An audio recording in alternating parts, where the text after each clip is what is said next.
Continuing production of The Open Mind has been made possible by grants from the Rosalind P. Walter Foundation, the Bluestein Family Foundation, the Joan Gans Cuny and Peter G. Peterson Fund, the Malkin Fund, the May and Samuel Rudin Family Foundation, the Joanne and Kenneth Wellner Foundation, the Alfred P. Sloan Foundation, and from the corporate community, Mutual of America.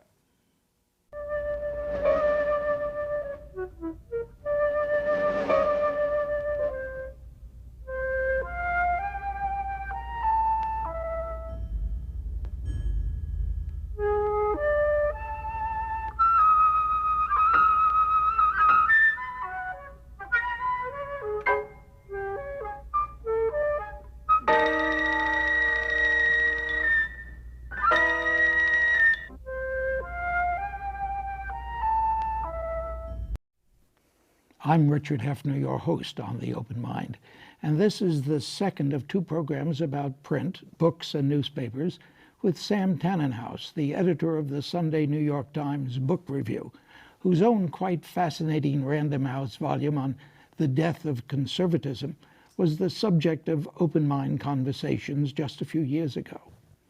More now about the word, printed rather than spoken. And Sam, I said that what I'd like to do, if you don't mind, is ask you a question about the criticism of your paper, my paper too, I feel, because I didn't start before birth, but I've been reading it for much of my 85 years. Public editor Arthur Brisbane wrote the other day in critical vein about the Times' attitude towards its competitors, particularly, I suppose, about Murdoch and the Wall Street Journal. Did you take issue with what he wrote? I didn't take issue with it, Dick. If I remember, this came after the announcement of Pulitzer Yes, Prize. indeed. Awards. And the Times is always careful to say, well, we didn't win as many as we'd like, but the other guys didn't either. And the Times has run a number of stories that report on the inside doings of the Wall Street Journal, particularly under Rupert Murdoch. You know, I think I'm on the side of those who say we cover our own, we report about ourselves. Media is a very important part of the culture we live in now. And the Times, if I remember, Arthur's complaint was, or his objection, or fear even, was that readers of the Times think of the paper as sort of the big kid on the block, and it shouldn't act like a bully toward those other papers. Well, we don't really live in an era anymore where there is a single dominant news source. People are drawing the news from many, many different sources. To give you an example, if you remember a little dust-up between my boss, the executive editor of the paper, Bill Keller, and Arianna Huffington of the Huffington Post, who bought by America Online, AOL, and they went back and forth a little bit. And someone pointed out at the time that Arianna Huffington actually has more people looking at her website, probably, than the Times does at ours. So in a sense, it was not as if the bully, Bill Keller, was picking on the defenseless Arianna Huffington. It was almost on the contrary, as if he was reminding this force in journalism that what we do is important too. So I think for a newspaper like ours to look at the competition and to study what they do, to report on what they do is a useful exercise. I think people want to know about it. You may have read very interesting profile of Robert Thompson, the top editor of the Wall Street Journal, that ran in the New Yorker by Ken Auletta. It was published a month or so ago.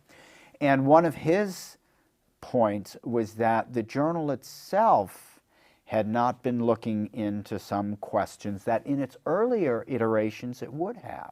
Questions about itself or others? About its own coverage. And it was, in a sense, leaving it up to other publications to do that. So you raise the question, well, should the Times be investigating itself a little more? Which we've done. You remember the Judith Miller case, reporting in the weapons of mass destruction. There was a massive internal investigation. Before that, Jason Blair, the notorious case of the young journalist who had been filing Took false liberties. copy, took some liberties, plagiarized, and all the rest. And what did it lead to? Very close self-examination of the paper's practices. And so I think it's fair at a moment when many people question the rigor, the seriousness, the objectivity of the so-called mainstream media, that those of us in that mainstream media look at ourselves, look at one another, and make some judgments. And if we didn't indicate any sense of competition or rivalry, I think people wouldn't think we're being honest with them. Because of course, we want to win, we want to have the best paper, we want to get all the prizes. Do you have the best paper? Well, I think the newspaper is very good. Yeah, I think so. I think so. You and I have talked about this. I think our foreign coverage is remarkable. Probably better than it has ever been. The great Frank Rich, who tragically left the New York Times and is one of my heroes and mentors, told me recently, he thinks if you look at the A1 page, the very front page of the New York Times, it's never been better than it is now. Even though there are so many times when I look at that first page and say, what in the world is that story doing on the first page of the New York Times? What are some examples? I'm curious. Oh, I wish I could think of them, but you ask You mean an pop old man. culture stories, things like that? I mean pop culture, Yeah. absolutely. Well, yes, I think that's true, that there is now an imperative, at least we feel the imperative, to mix the kind of stories we present as news. What qualifies as news is sometimes hard to know. Now, not to say that these would never be legitimate news stories, but what's important enough to be on the front page? I'll tell you one reason I think we do it sometimes now is so much of the news is not only bad news, but like tragically, painfully bad news. I remember looking at the front page on one Sunday, I think it was March, it might have been early April 2011, and I felt as if I'd reached the apocalypse. It was this horrific disaster in Japan, the kind of thing we associate with horror films. It was Libya. It was another country, might not yet have been Syria. It might have been Yemen in the Middle East. There was a child or nursing home abuse scandal somewhere in upstate New York. It was just almost shocking. It was almost as if you didn't want a child to look at this and see this is the world adults have created for him or her. So in that sense, I think to leaven the paper a little bit with an eye in the broader culture is not such a terrible thing. Also, the culture functions on many, many different levels and fronts now. What happens in the world of the internet or show business, entertainment, sports, I think some of the most remarkable reporting the Times has done in the last few years has been its accounts of concussions in professional football, and they transform that sport. There you're looking at a form of entertainment that also has consequences. This one question of whether players are actually putting their lives at risk, following an era of steroid use and human growth hormone and all the rest. All of this is to say that there are no areas of the culture, Dick, at this point that seem off limits exactly, because we're living in so saturated a world, a media-saturated world, an information-saturated world, that you could turn to a very unusual place and maybe learn something about the country you're living in that you might not get through the more conventional pathways to reporting the news. Oh, I'm certain that part of my dismay and anger comes from the fact that, unhappily, I find that as time goes on, I'm reading those damn stories, so that my fix on it has not been as positive as yours is, and you speak so well about it. This is the larger culture, this is what is going on. But rather, I think that the Times is now appealing to the less worthy aspects of my nature and my interests, and I'm beginning to read it with greater interest, God help me. I am reading those stories. I don't want to, but the Times pushes them into my You're face. feeling complicit. Exactly. Well, there's an interesting thing about journalism. One of the great magazine editors, Rick Stengel of Time magazine, Right. told me not terribly long ago some of the demographics of readership. Now, here I am going to say this on television. I hope it's accurate. I believe Rick told me the average age of a New Yorker magazine reader. What do you think it is? The average. So what they do, now I'm not sure what surveys these are based on. And Rick told me this anecdotally, so let's not hold him accountable if I've gotten it wrong. But he did give me a figure that's in my head. What do you think it was? The average age of a New Yorker reader? I'd assume it's over 40. 60. So that doesn't surprise me. Now, for the New York Times, we know that our readership is, much of it, about the same age as our newsroom. Our average age of the newsroom person, that's an editor or reporter or photographer, anyone who's involved in putting out the newspaper in some way, which includes somebody like me who does the soft section, the book review. When I started at the Times, I've been there twice, but started in this job at the book review in 2004, I believe the average age was between 45 and 50. Well, that was 8 years ago. And now? I'm not sure, but it might be around 50 or so. And our reader, that's the people who work there, Right. and our readers are about that age. Well, we'd like to connect, if we could, with a new generation of readers as well. And there are two ways of looking at it. We had a brilliant writer at the book review. The only time I believe the book review has ever had a staff writer. It's a wonderful journalist named Rachel Donadio, who's now the Rome bureau chief for the paper. But she started as an essay writer for the book review.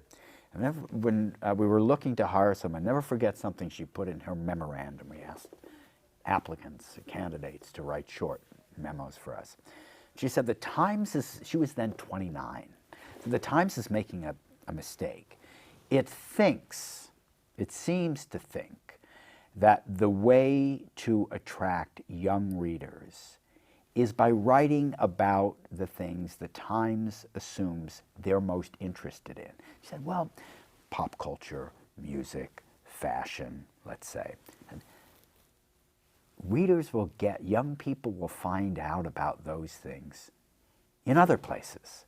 They come to the Times actually to be elevated, to be made more grown up, to learn about the things they don't know, which the Times authoritatively will tell them about. How foreign policy works, for instance, or a great section like Science Times, where you have journalists who earn the respect of the actual professionals in the fields they cover because of the mastery they gain over their topics. That's what readers want in the newspaper. I was really impressed by that argument at the time, so are my colleagues. We hired her. Now I wonder if we've reached a moment where we're saying something a little different, which is that, or considering a different possibility. Not to say Rachel was wrong. I think essentially what she was saying is the Times is an aspirational newspaper. As you grow up or begin to see yourself as a grown-up, that's the paper you read because you're entering the adult world with its adult concerns. That, well, there are other aspects of the culture that do filter up through youth. And that the Times, if it's going to maintain its place and its relevance and currency, has to at least indicate or explore, right, the possibility of getting some command over those areas. I'll give you an example of a very young reporter at the New York Times, a guy named Brian Stelter. He's a terrific media reporter for the Times. He's one of the very first people to get involved in Twitter, for instance. He was hired, I believe, not long after the paper had done a story on how he, as a college student, had created a website about film that Hollywood moguls were reading because he was breaking so many stories. And so Brian is in his, I would guess, mid-20s, and he's been at the paper a few years now. He's someone who had a feel for how the newer aspects of journalism could be used. He's a wonderful reporter, does all the things you expect a Times reporter to do, but he is also a feel for the newer media. When I started at the New York Times at the book review in 2004, our digital staff were not even in the same building as the print reporters. And if you told a print reporter, a beat reporter from Metro or National or the Foreign Desk or Washington Bureau reporter, that their breaking story would go online, there was outrage because that wasn't taken seriously.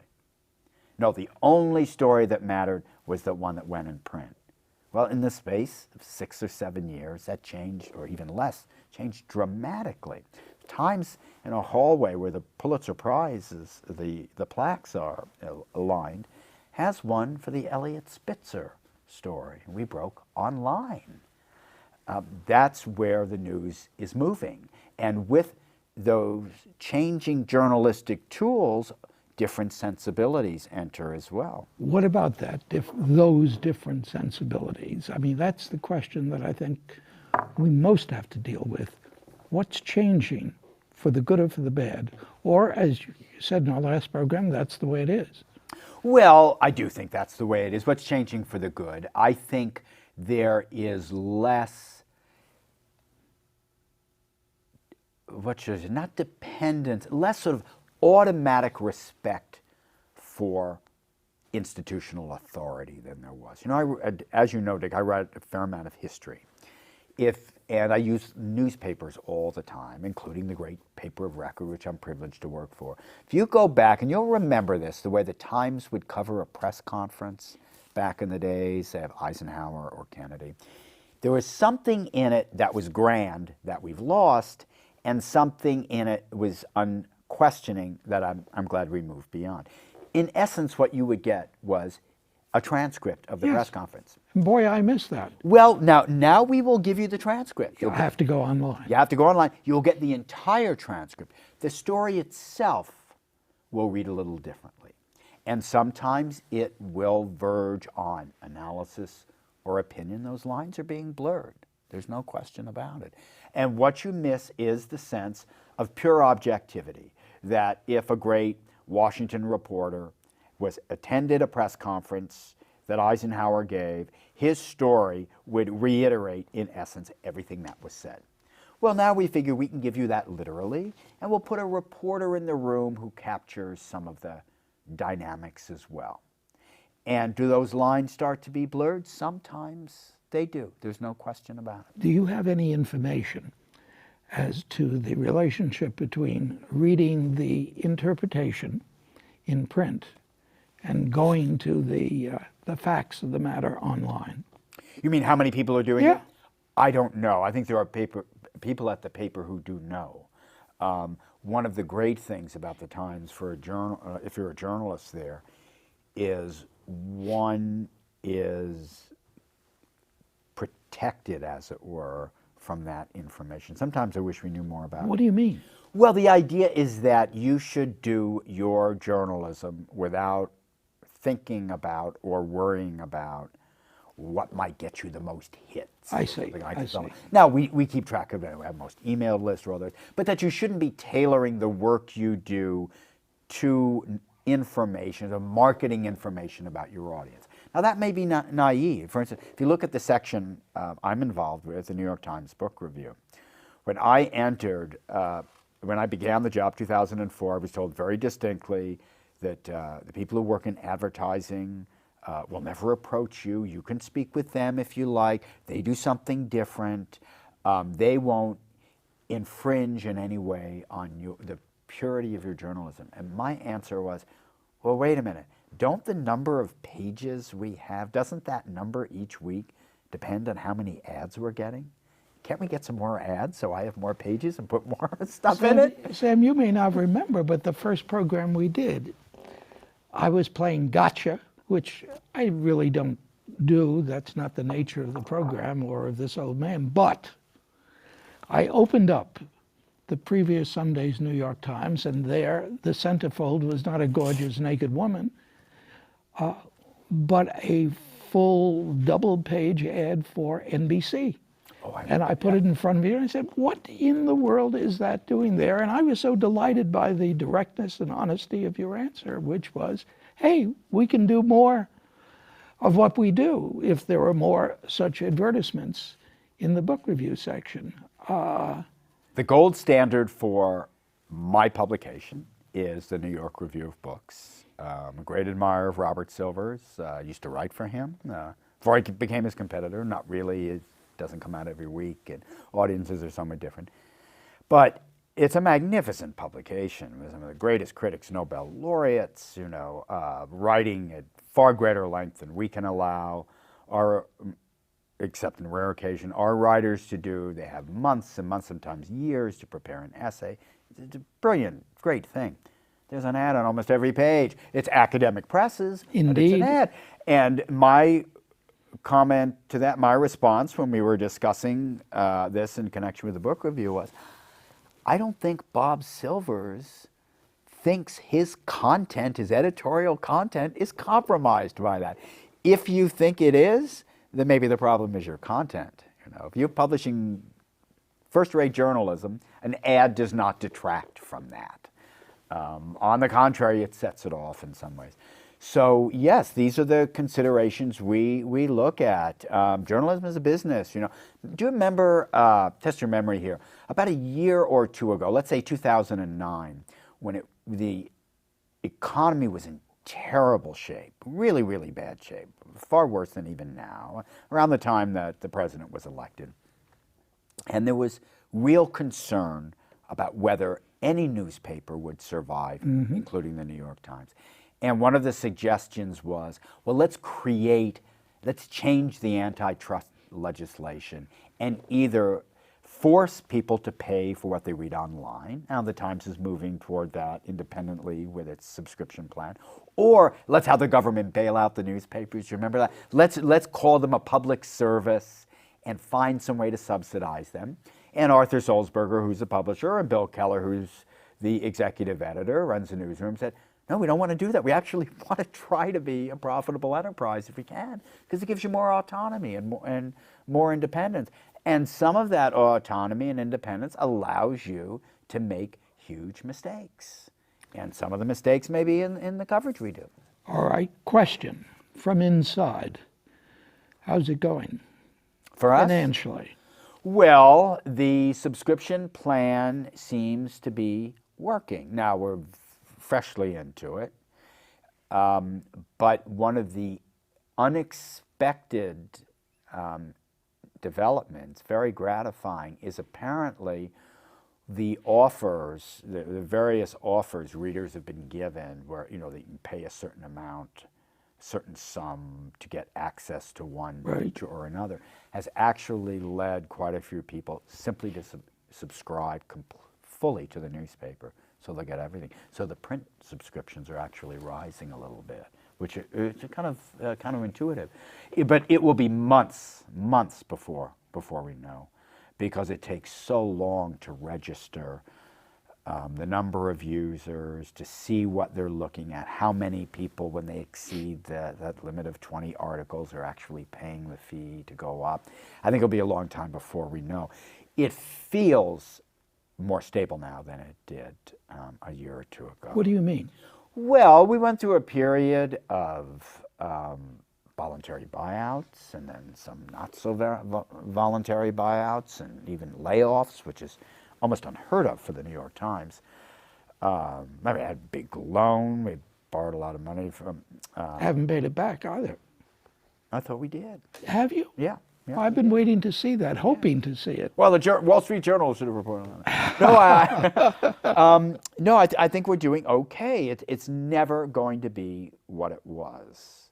I remember when I first worked in the New York Times, I worked in the op-ed page as an editor.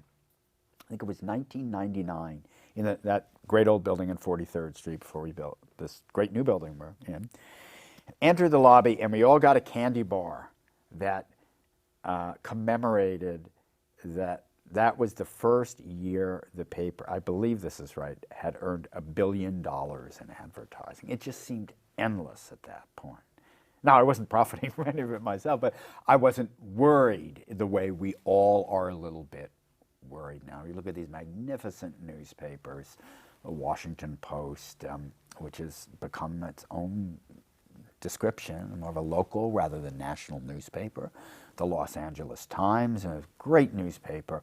They don't have the foreign bureaus, the Times. It's got tremendous amount of money to set up bureaus and security operations in foreign countries, the Middle East. Iraq was costing $1 million a year just to cover, just to send reporters there and to protect them, the security details and vehicles and all the rest.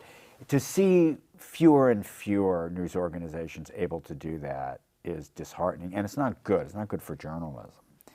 People ask me sometimes, say, well, you're the last man standing at the New York Times Book Review, right? Only the New York Times Book Review is left. It's true. When I started, there was the Los Angeles Times Book Review, the Washington Post Book World, the San Francisco Chronicle had a standalone section. The Chicago Tribune and Boston Globe had fairly substantial book sections. They're not there anymore. And people would say, well, does that feel good? And I'd say, no. First of all, I might be the last man standing on a melting ice floe. Who knows who's next? Also, it's not good for the culture. There shouldn't be a single voice that dominates. Fortunately, that's not the case. There's so many people covering books online, these great book sections in the New Yorker and the New Republic and the Atlantic Monthly and other magazines. But as far as just the daily book coverage goes, there's so much out there, so many voices. People have said to me, I've heard it said more than once, the most important reviews are not the ones that appear in any print publication. They're the reviews that readers post on Amazon.com. Their reactions to books. It's on that note, that electronic note, that I'm going to say thank you again for joining me on The Open Mind, Sam Warner. I'm going to make you into someone else. Sam Tanenhaus, thanks. Always a pleasure, Dick. Good. I know Sam Vaughn. He was Buckley's editor. That's right. He was Eisenhower's too. Oh, he was? Truman's. Yeah. I didn't know that. Oh, And we're going to go off the air talking like this. I've got to say thanks to the audience. I hope you join us again next time. Meanwhile, as another old friend used to say, good night and good luck. And do visit the Open Mind website at 13.org/openmind to reprise this program online right now, or to draw upon our archive of 1,500 or so other Open Mind and related programs. That's 13.org/openmind.